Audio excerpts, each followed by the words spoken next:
ఏపీకి మరో తుఫాన్ గండం పొంచి ఉంది. నైరుతి బంగాళాఖాతంలో శ్రీలంక సమీపంలోని తీవ్ర వాయుగుండం గురువారం ఉదయం తుఫాన్గా బలపడింది.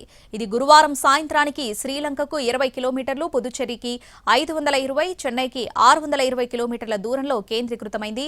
క్రమంగా ఉత్తర వాయువ్య దిశగా కదులుతూ ఆదివారం ఉదయానికి ఉత్తర తమిళనాడు, పుదుచ్చేరి, ఏపీలోని దక్షిణ కోస్తా తీరాలను సమీపించే అవకాశం ఉంది. ఈ క్రమంలో అండమాన్ నికోబార్ దీవులు, పుదుచ్చేరి, లక్షద్వీప్తో పాటు ఏపీ, ఒడిశా, పశ్చిమ బెంగాల్, తమిళనాడు, కేరళ రాష్ట్రాలను ఐఎండీ అప్రమత్తం చేసింది. తుఫాన్కు దిత్వాగా నామకరణం చేశారు. దీన్ని యెమెన్ సూచించింది. ఇది చెన్నై, పుదుచ్చేరి మధ్యలో తీరం దాటుతుందని తొలుత అంచనా వేశారు. అయితే ప్రస్తుత పరిస్థితి ప్రకారం తీరం దాటే అవకాశాలు తక్కువని, తీరం వెంబడి పయనించి బలహీనపడొచ్చని వాతావరణ నిపుణులు చెబుతున్నారు. ఇక తుఫాన్ ప్రభావంతో ఇవాల్టి నుంచి మంగళవారం వరకు ఏపీలోని పలు ప్రాంతాల్లో విస్తారంగా వర్షాలు కురుస్తాయని వాతావరణ కేంద్రం తెలిపింది.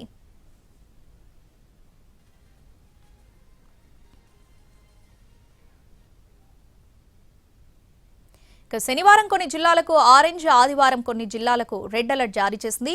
కొన్ని ప్రాంతాల్లో 20 సెంటీమీటర్ల కంటే ఎక్కువ వర్షపాతం నమోదవుతుందని అంచనా వేసింది. నేటి సాయంత్రం నుంచి కోస్తా తీరం వెంబడి గాలుల వేగం పెరుగుతుంది. శని, ఆదివారాల్లో గరిష్టంగా గంటకు 80 కిలోమీటర్ల వేగంతో ఈదురుగాలులు వీయొచ్చు.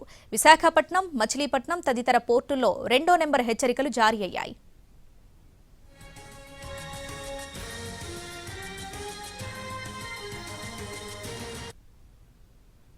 ఇవాళ నెల్లూరు, తిరుపతి జిల్లాలో భారీ వర్షాలు కురిసే అవకాశం ఉంది. రేపు అన్నమయ్య, చిత్తూరు జిల్లాల్లో భారీ నుంచి అతి భారీ వర్షాలు పడతాయి. శ్రీ సత్యసాయి, అనంతపురం, వైఎస్ఆర్ కడప, ప్రకాశం, బాపట్ల జిల్లాలకు భారీ వర్ష సూచన ఉంది. ఆదివారం చిత్తూరు, అన్నమయ్య, తిరుపతి, వైఎస్ఆర్ కడప, శ్రీ పొట్టి శ్రీరాములు, నెల్లూరు, ప్రకాశం జిల్లాల్లో భారీ నుంచి అత్యంత భారీ వర్షాలు. నంద్యాల, బాపట్ల, గుంటూరు, పల్నాడు జిల్లాల్లో భారీ నుంచి అతి భారీ వర్షాలు. అలాగే శ్రీ సత్యసాయి, అనంతపురం, కర్నూలు, ఎన్టీఆర్, కృష్ణా, పశ్చిమ గోదావరి జిల్లాలో భారీ వర్షాలు కురవచ్చు.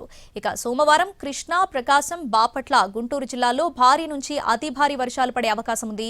వైఎస్ఆర్ కడప, నంద్యాల, కర్నూలు, పల్నాడు, ఎన్టీఆర్, ఏలూరు, పశ్చిమ గోదావరి, డాక్టర్ బిఆర్ అంబేద్కర్, కోనసీమ, తూర్పు గోదావరి జిల్లాల్లో భారీ వర్షాలు పడొచ్చు.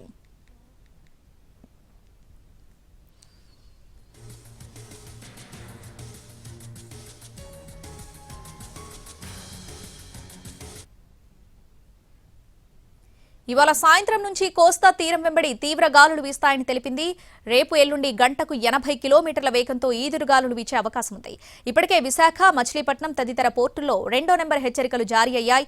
చెన్నై, పుదుచ్చేరి మధ్యలో తీరం దాటుతుందని ముందు అంచనా వేశారు. కానీ తుఫాన్ తీరం దాటే అవకాశాలు తక్కువని, తీరం వెంబడి పయనించి బలహీనపడొచ్చని అంచనా వేస్తున్నారు వాతావరణ శాఖ అధికారులు. ఇక ఈ తుఫాన్కు దిత్వాగా పేరు పెట్టింది ఐఎండీ. ఈ పేరును యెమెన్ సూచించింది. ఆ దేశంలోని ఓ సరస్సు పేరిది.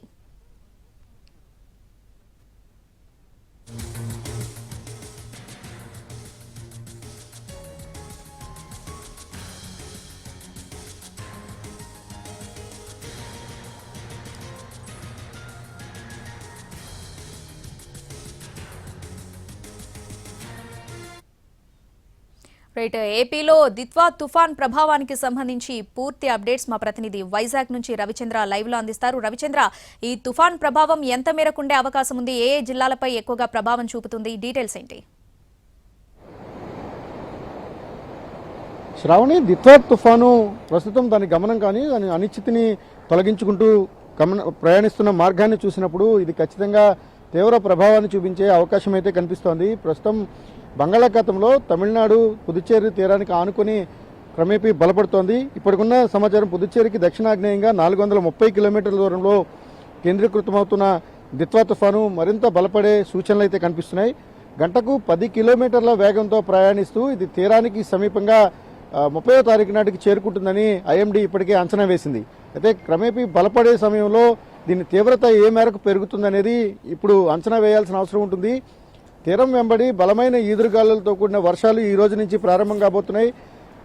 ఇప్పటికే ఆరెంజ్ అలర్ట్ను దక్షిణ కోస్తా జిల్లాలతో పాటు రాయలసీమకు విడుదల చేశారు. రేపటి నుంచి రెడ్ అలర్ట్ హెచ్చరికలు కూడా ఉన్నాయి. భారీ నుంచి అతి భారీ వర్షాలు, దాదాపుగా 20 సెంటీమీటర్ల పైబడిన వర్షపాతం నమోదయ్యే అవకాశం చాలా చోట్ల ఉంది. ఈ తుఫాను కారణంగా ఎక్కువ ప్రభావం అయ్యే జిల్లాలుగా రాయలసీమను ఇప్పటికే గుర్తించారు. దక్షిణ కోస్తాలో నెల్లూరు జిల్లా మీద, నెల్లూరు, బాపట్ల, ప్రకాశం జిల్లాలకు సంబంధించి ఎక్కువ ప్రభావం ఉంటుంది. ఉభయ గోదావరి జిల్లాలపైన కూడా మోస్తరు నుంచి భారీ వర్షాలు కురుస్తాయి. 4 రోజుల పాటు ఖచ్చితంగా 29వ తారీఖు నుంచి డిసెంబర్ 3వ తారీఖు వరకు దీని ప్రభావం అయితే స్పష్టంగా ఉండబోతోంది. దిత్వా తుఫాను క్రాస్ అయ్యే అవకాశాలు చాలా తక్కువ కనిపిస్తున్నాయి. అది తీరం వెంబడి ప్రయాణించే అవకాశాలే ఎక్కువ ఉన్నట్టుగా ఐఎండీ అంచనా వేస్తోంది. ఒకవేళ అది తీరం వెంబడిగానే ప్రయాణిస్తే ఖచ్చితంగా శ్రీకాకుళం నుంచి నెల్లూరు జిల్లా వరకు విస్తారంగా వర్షాలు కురుస్తాయి.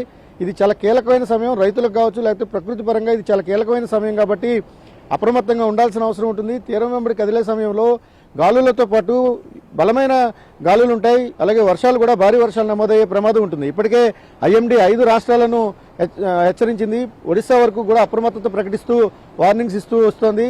ఈ కారణంగా చూసినప్పుడు దిత్వా తుఫాను ఊహించిన దానికన్నా ఎక్కువ ప్రభావంగా ఉండబోతోంది అనేది మాత్రం అర్థమవుతోంది.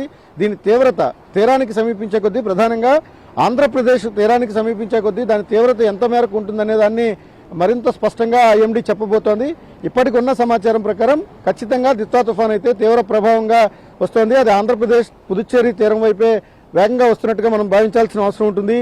తీరం వెంబడి గాలిలో ఉధృతి కూడా పెరుగుతుంది. ప్రస్తుతం 45 నుంచి 60 కిలోమీటర్ల మధ్య వేగంతో గాలులు వీస్తుండగా తీరానికి సమీపంగా తుఫాను వచ్చేటప్పుడు గాలుల తీవ్రత మరింత పెరుగుతుంది. వర్షాలు, అతి భారీ వర్షాలు, కొన్ని చోట్ల అత్యంత భారీ వర్షాలు కూడా నమోదవుతాయి. కాబట్టి రాయలసీమ, దక్షిణ కోస్తా ప్రజలు పూర్తిగా అప్రమత్తంగా ఉండాల్సిన అవసరం ఉంటుంది. రైతులు ఇప్పటికే ఏదో వ్యవసాయ పనుల్లో ఉన్నారో వ్యవసాయ పనులన్నింటినీ కూడా వీలైనంత త్వరగా ఇవాళ రేపట్లో పూర్తి చేసుకోమని కూడా ఐఎండీ చెప్తోంది. ఓవరాల్ గా దిత్వా తుఫాను మరింత బలపడే సూచనలు అయితే కనిపిస్తున్నాయి. దాని ప్రభావం ఈ రోజు అర్ధరాత్రి నుంచి ఆంధ్రప్రదేశ్ తీరంపై స్పష్టంగా కనబడే అవకాశం ఉంది.